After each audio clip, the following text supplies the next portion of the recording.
to the channel, everyone. So, I disappeared for a bit. You may have noticed.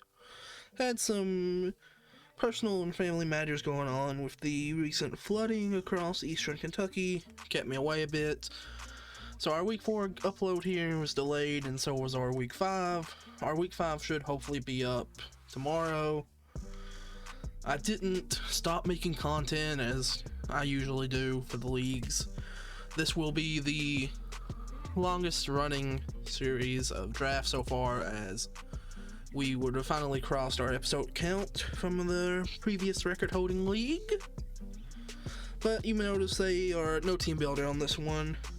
I had a team builder and game 1 of live commentary in the same recording session, and I don't know exactly what happened to that footage. I can't find it on my computer anywhere, so I'm assuming either I forgot to hit record or the recording corrupted somewhere. But I'm just going to go over the game here.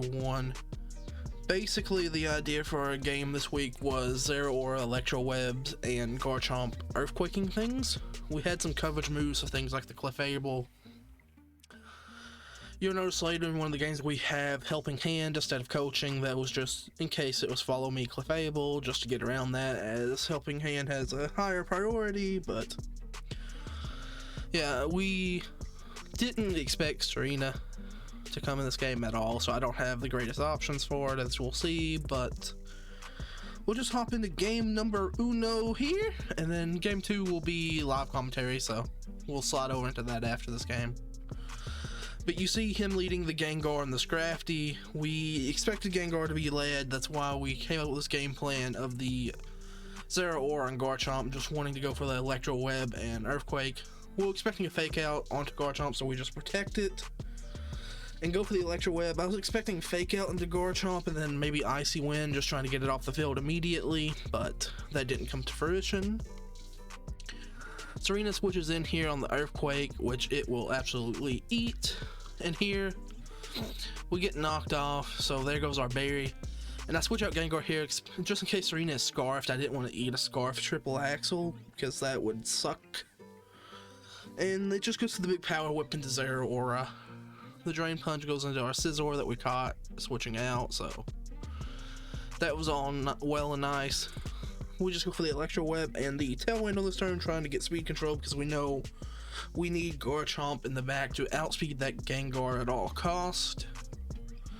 They switch out the Serena here, getting the Intimidate drop onto our Scizor, which would now make our Helping Hand superpower miss the KO on the Goodra, which was extremely unfortunate. Getting rid of Goodra would have been incredibly nice because of this play right here, where the Flamethrower picks up the KO onto our Scizor.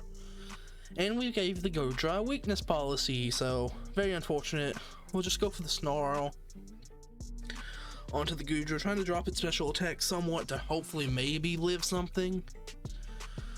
But it doesn't really matter. Game 1 here is looking pretty bleak for us, as we're down to just Garchomp and Bulu. You notice we are not glassy terrain. This was just so that we could Earthquake for free, and Telepathy letting us Earthquake next to it. We were an Assault Vest Bulu just to live some of the Goodra's attacks better and Gengar attacks better. But unfortunately in this game you don't see it because we miscalculated for Serena. I didn't really account for it being a huge issue, and then once it came out I realized it's blocking our bullet punches. It's keeping Garchomp in line originally because I didn't know if it was Scarfed, and Triple Axle would have obliterated us. But luckily Garchomp is getting some kills in this game, which is helping us save the KD somewhat. You see Icy Wind does a huge amount to both, unfortunately, so that Assault Vest doesn't end up mattering, and we missed the KO with Darkest Lariat because of our attack drop, which was highly unfortunate. And you'll see Esquire will end up picking up game 1 with a 2-0 win, and we'll slide over into my live commentary of game 2. So sliding into game 2 here, we've seen a lot of the team information.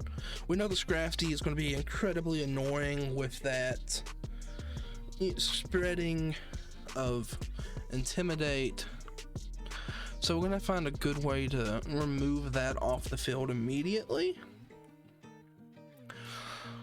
And I don't know what that will be, to be 100% honest here. I think just Zeraora and Scizor is probably going to be our best lead into this now that we know what we know. With Garchomp and Bulu in the back this time, we see him lead the same lead, which was to be expected.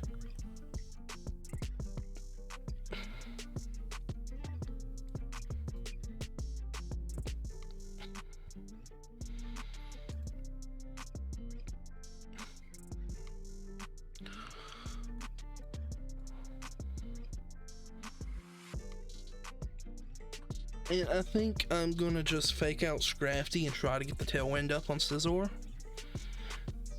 because we need speed control in this game. I feel it's incredibly important to be able to deal with the Mega Gengar efficiently. We get the fake out off on the Scrafty, which should give us speed control.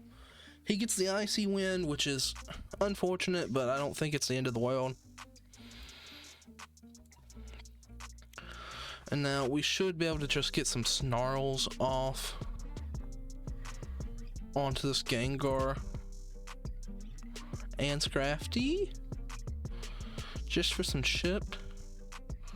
And we'll, you know, protect the Scizor to start off here, just to make sure things are alright. We see the Serena, you know, good switch in, preventing things like the Bullet Punch that's from going into it.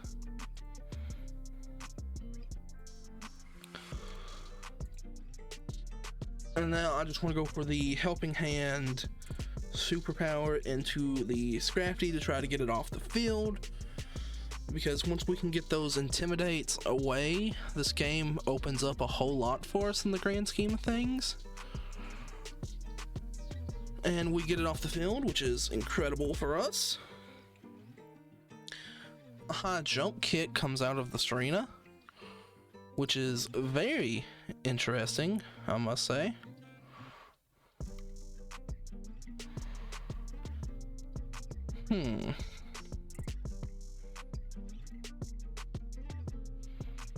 I think it's just to get a Snarl off on this Gengar, which he protects.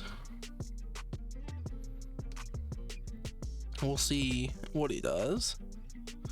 He power rips the Zeraora, which is to be expected, I'd say.